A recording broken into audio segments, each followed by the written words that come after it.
ഇന്ന് നമ്മൾ ഈട്ടിയുടെ ഡിസൈനാണ് ചെയ്യുന്നത്. വളരെ സിമ്പിളായിട്ട് ചെയ്യാൻ പറ്റുന്ന ഒരു ഡിസൈനാണ് ഈട്ടിയുടെ ഡിസൈൻ. കാരണം കൂടുതലായിട്ട് ലൈൻസുകളൊക്കെ സിമ്പിളായിട്ട് ബ്രഷിൽ ഇങ്ങനെ വരച്ച് വെച്ചാലും വലിയ കുഴപ്പമൊന്നുമില്ല.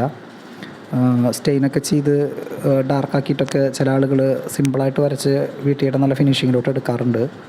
പക്ഷെ നമ്മളിവിടെ സ്റ്റെയിനിങ് അധികം ചെയ്യുന്നില്ല, വര കാണുന്ന രീതിയിൽ തന്നെയാണ് ഇതിൽ വരയ്ക്കുന്നത്. അപ്പോൾ ഇതിന് നമ്മൾ ബേസായിട്ട് അടിച്ചിരിക്കുന്നത് ഓയിൽ പ്രൈമറാണ്.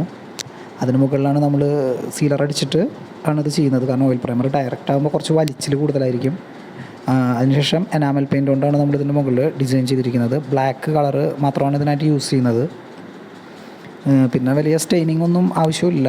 വാൾനട്ട് വേണമെങ്കിൽ നമുക്ക് അടിക്കാം, റോസ് വുഡ് വേണമെങ്കിൽ അടിക്കാം. അതൊക്കെ നമ്മുടെ ഇഷ്ടത്തിനനുസരിച്ച് നമുക്ക് കളർ വേരിയേഷൻസ് വേണമെങ്കിൽ. പക്ഷേ ഇത് നോർമലി വരച്ച് കഴിഞ്ഞാൽ തന്നെ നല്ല ഫിനിഷിംഗ് ആയിരിക്കും.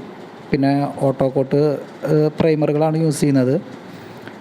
ബ്രൗണിഷ് കളറിൽ കിട്ടുന്ന നമുക്ക് ഓയിൽ പ്രൈമർ എന്നൊക്കെ പറയുന്ന പോലത്തെ പ്രൈമറുകൾ.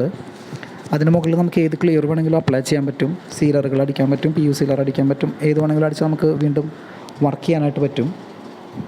പിന്നെ സ്പ്രാല് ചെയ്യുന്നതായിരിക്കും കുറച്ചുകൂടെ വൃത്തി ഉണ്ടാവുക. ഇത് നമ്മൾ GIയിൽ ചെയ്തിരിക്കുന്ന ഒരു ഊഞ്ഞാലാണ്.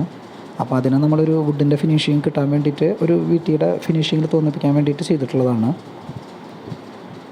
നമ്മളിതിന് NC പുട്ടിയൊക്കെ ചെയ്തതിന് ശേഷം ഓയിൽ പ്രൈമർ അടിച്ചിട്ട് തന്നെയാണ് ചെയ്യുന്നത്. NC പെയിൻറ്റും മറ്റുള്ള പെയിൻറ്റുകളൊക്കെ ആകുമ്പോൾ നമ്മൾ കളറുകൾ അന്വേഷിച്ച് അത് പല കളറുകൾ മാച്ച് ചെയ്യിപ്പിച്ചൊക്കെ നമുക്ക് ഒരുപാട് വർക്ക് കൂടുതലായിട്ട് വരും. അപ്പോൾ അതുകൊണ്ടാണ് ഈ പ്രൈമർ ആകുമ്പോൾ രണ്ട് കാര്യവും നടക്കും. പ്രൈമർ അടിയും കഴിയും, നമ്മുടെ വരയ്ക്കാനുള്ള ബേസ് വർക്കും കഴിയും.